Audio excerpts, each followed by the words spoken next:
Very good morning, students. Today we are going to revise lesson number 1 of GK, Food from South India. Okay? आज हम south India के कुछ states के food items के बारे में पढ़ेंगे जो हमने पहले भी पढ़ा है, लेकिन आज we are doing the revision. Today we are doing the revision and you can see here the name of the states of South India is written there: Kerala, Telangana, Karnataka, Tamil Nadu, Andhra Pradesh. Okay जब हम south Indian food items के बारे में बात करते हैं तो हमारे घरों में स्पेशली सांबर है, इडली है, डोसा है, ये बनता है और आप सभी बहुत उसे पसंद से खाते हैं. तो ये जो आइटम्स जो हमारे घरों में सांबर, इडली, डोसा बनता है वो किस स्टेट के हैं? साउथ इंडियन डिशेज हैं जो साउथ इंडिया किसी स्टेट से बिलोंग करता है. तो यहाँ पे स्टेट के नेम के साथ साथ कुछ डिशेज के नेम लिखे हैं जो बहुत ही फेमस हैं. पहला है केरला एंड जो वहाँ की डिशेज है idiyappam and inji puli. Second one is Telangana, sarvapindi and punthikuru chana dal. Third one is Karnataka, akki roti and ragi mudde. Fourth one is Tamil Nadu, aval and murukku. And fifth one is Andhra Pradesh, chepala pulusu and pesarattu. Okay ये सारे जो है एक तरफ स्टेट्स के नेम है, एक तरफ डिशेस के नेम है जो बहुत ही फेमस है. इन्हें आपको प्रिपेयर करना है, इन्हें आपको रिवाइज करना है क्योंकि ऑलरेडी आपने इसे किया हुआ है. You have to prepare the state name and also the dishes and the cuisines belong to the particular state. Okay like Kerala, idiyappam and injipuli, sarvapindi and puntikuru chana dal. Third one is Karnataka, akki roti and ragi mudde. Tamil Nadu, avel and muruku. And Andhra Pradesh, chepla pulusu and presarattu. Okay, then we will also revise this lesson 2 only in India. इनमें हम उन famous जो कुछ unique things हैं उनके बारे में पढ़ेंगे जो सिर्फ और सिर्फ इंडिया में ही मिलते हैं. There are some unique things that are found only in India. Okay first one is bridges made entirely with roots and found in Meghalaya. ये जो ब्रिज है वो सिर्फ रूट से, you can see here in the picture, सिर्फ root से बनी है और ये कहाँ पाई जाती है? इन मेघालय स्टेट में. And this place is also known as the wettest state in India, as the wettest place in the world. ये जो इंडिया में सबसे वेट, हमेशा गीला रहते हैं, जहाँ पे बहुत ज्यादा बारिश होती है इसकी वजह से वो गीला रहते हैं. तो इस प्लेस को मेघालय जो है उसे हम, it is the wettest state in India, इसे हम भारत का सबसे वेटेस्ट स्टेट मानते हैं और इसके साथ साथ has the wettest place in the world. इसे वर्ल्ड में भी सबसे वेटेस्ट प्लेस होने का भी माना जाता है कि ये सबसे वर्ल्ड में सबसे ज्यादा गीला रहने वाला प्लेस यही है. Not in our country only but in the world also. The bridges here are made entirely of roots to prevent them from rotting due to moisture.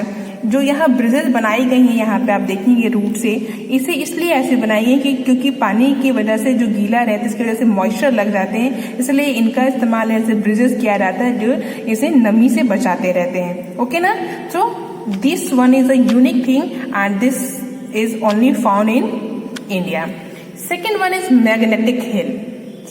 Magnetic hills are found in Ladakh. जो magnetic हिल है वो हमें कहाँ मिलता है, कहाँ पाते हैं उसे हम सिर्फ और सिर्फ लद्दाख में पाते हैं. They are well known as objects and cars में appear to roll uphill in deficiency of gravity when they are in fact going down और डाउन हिल रोड.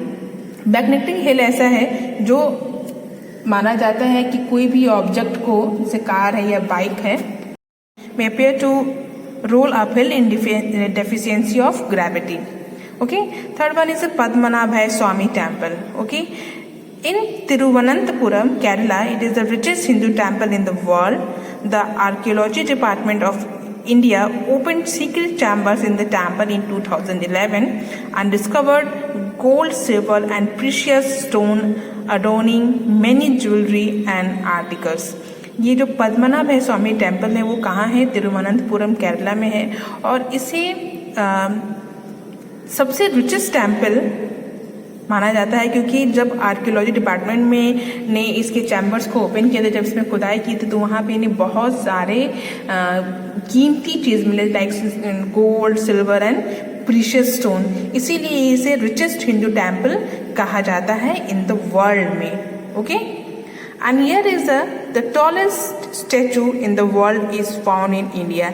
सबसे tallest statue, the tallest statue in the world, पूरे world में सबसे जो tallest statue है वो सिर्फ और सिर्फ इंडिया में पाया जाता है, और इसकी जो हाइट है 182 metre high, statue of unity. और इसका नाम क्या है? स्टैचू ऑफ यूनिटी है, statue of Sardar Patel in Gujarat. ये स्टैचू जो है वो सरदार पटेल का है और जो गुजरात में बनाया गया है, जो गुजरात में लोकेटेड है। Okay,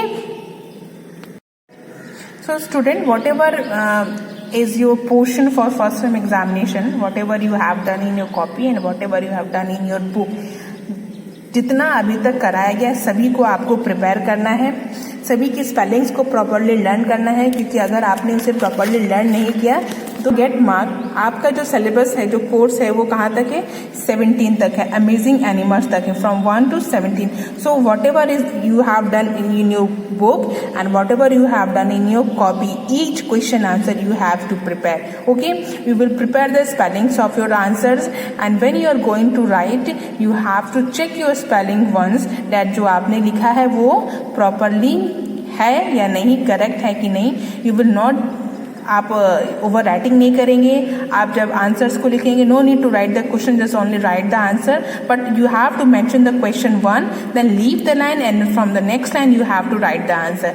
so when you are going to write the answer, you should check that your answer should be correct, spelling should be correct, and it is my request to each of you that when you are writing, your handwriting should be very neat and clean. So prepare everything, whatever you have done in your book and whatever you have done in your copy. Okay.